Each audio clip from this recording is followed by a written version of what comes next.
Hello, hello. I want to say I appreciate our connection.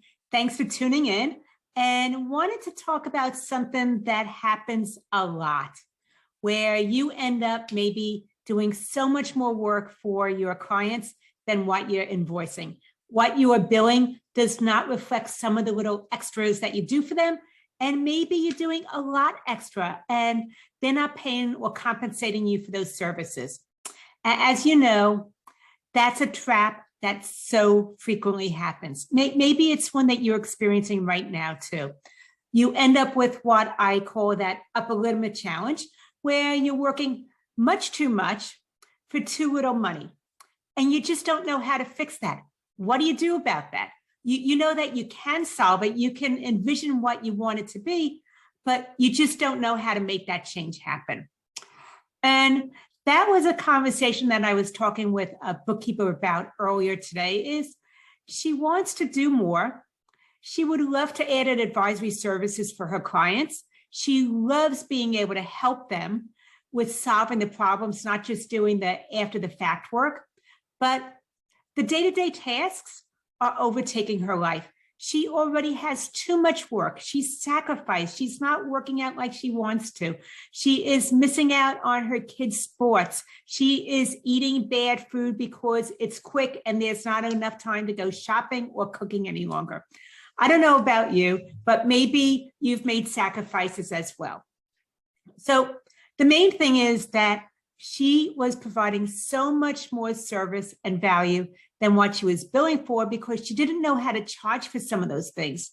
The extras, the customer support, the quick responses, those 5-minute phone calls, that's a quick question and they take a chunk of your time. So like I said, so many of her clients didn't even realize some of the extras of what she was doing.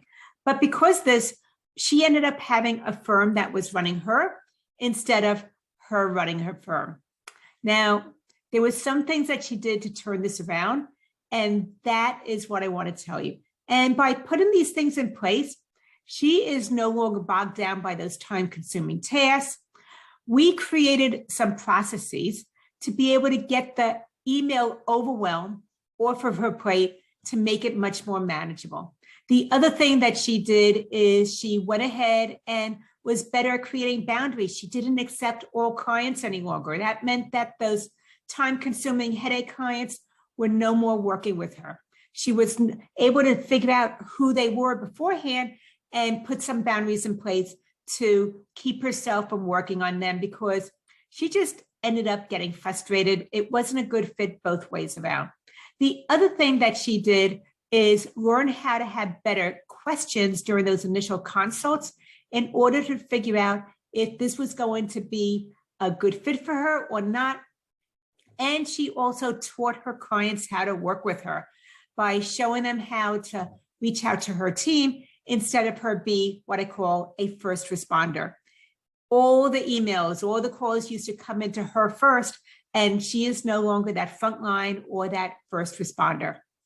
And because of the fact that she was able to go ahead and make those changes, which means that she was more efficient, this allowed her to have more time to work on her business, the business development, the growth, adding in those high-level advisory services, which she enjoyed doing. For her, that was like being paid to play. And the other thing was that she was also creating processes to screen clients better. Like I said, get rid of those price-sensitive clients or be able to recognize when someone wasn't going to be a good fit for her. So some of the steps to be able to do this for her was she first identified her quality clients. She no longer is willing to take on everyone who's willing to pay her fees. Then we went ahead and packaged her services. That actually sets a natural boundary because now she is, once again, being able to figure out if a client is a good fit for her by offering different packages. The other thing is that the things that she gave away for free, she didn't know how to charge for, or she didn't want to put them on her invoice. We brought them into her packages, and now she's well compensated. The third step was her initial consultations. She asked better questions now to really make a decision, not only for the potential client to make a decision about whether they want to work with her, but she is carefully listening to their answers to decide if they are a good fit for her or not. She no longer feels obligated to have everybody come on board just because they want to pay her fees.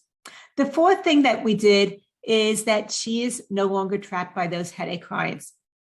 Now, she had some of those headache Peter clients for years. She wished they would just go away. Even when she raised her rates with some of them, they still said yes to working with her. And they were not enjoyable. Just getting an email from them went ahead and raised her anxiety levels, even before she responded or opened up the email communication. So we were able to figure out how to be able to free herself from those headache clients, not bringing in potential headache clients, and finally removing the ones that were no longer a good fit for her firm.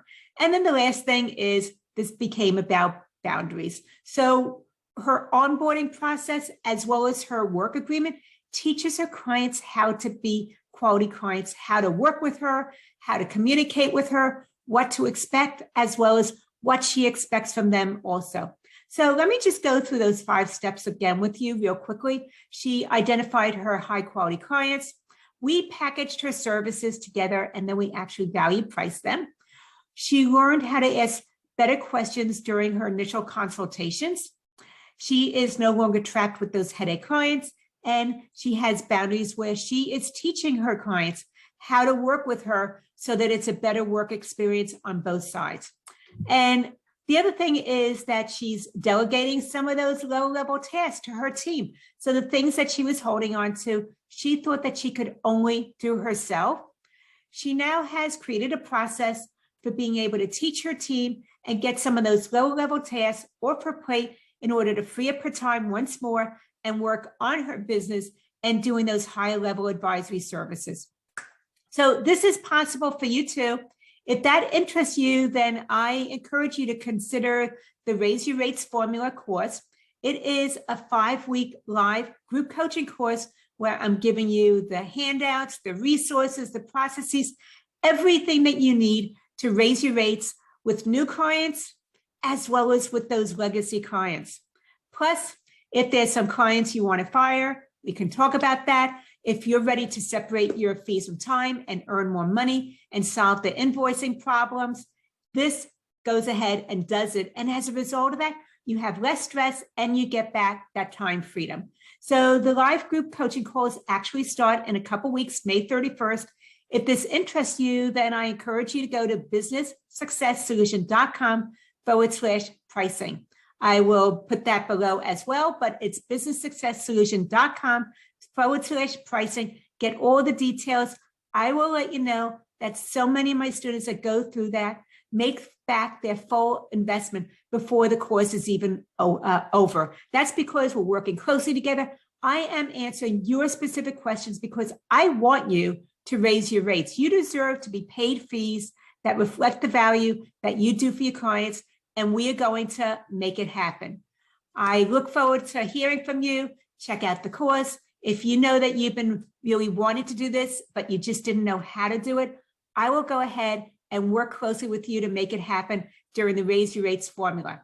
Once again, Loren Fogelman, showing accounting professionals how to double their income, working half the time.